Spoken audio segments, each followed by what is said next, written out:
Hey guys, welcome back to the channel. In today's video, I'm gonna show you how to remove the kitchen hood vent. So this piece right here, this is a kitchen that I'm demoing, but we wanna be careful as we're taking this down. So you might be removing yours to redo the whole kitchen or just to replace it. So we'll talk about the screws. Screws can be underneath, tucked in here, which this one is, I'll show you in a second.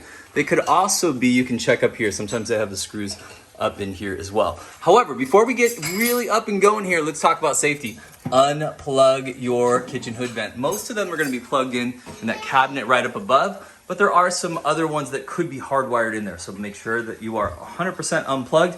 And then for this one here, if we look underneath, see these little screens right here?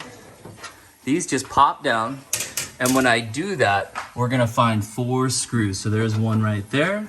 Here's a second one right there. We'll come to the other corner. I've already taken down this screen, and there is another screw there and one more there. So when all 4 of those screws are taken out, this is gonna fall down. So I'm also gonna kind of come up here and let's see what might be holding this in. Oh, and a little hot sauce to score. Okay, so from up top on this vent, when I wiggle it, I can tell that this is disconnected. There were no screws holding this one in. I can kind of wiggle it around here.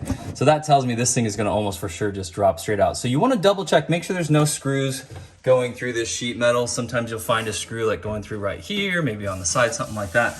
But this should drop out and leave that piece just as it is. All right, well, let's take it out, see what happens. Okay, so I removed the 4 screws and you can see it's gently coming down. And again, I'm gonna check right here to make sure it's separating. And of course you can see that this one is. So I'll just kind of come all the way down with it.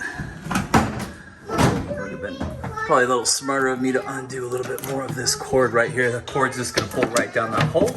And we are good to go, my friends. All right, guys, hey, I hope this video helped you out. If it did, give it a thumbs up, subscribe to the channel, and we'll see you next time.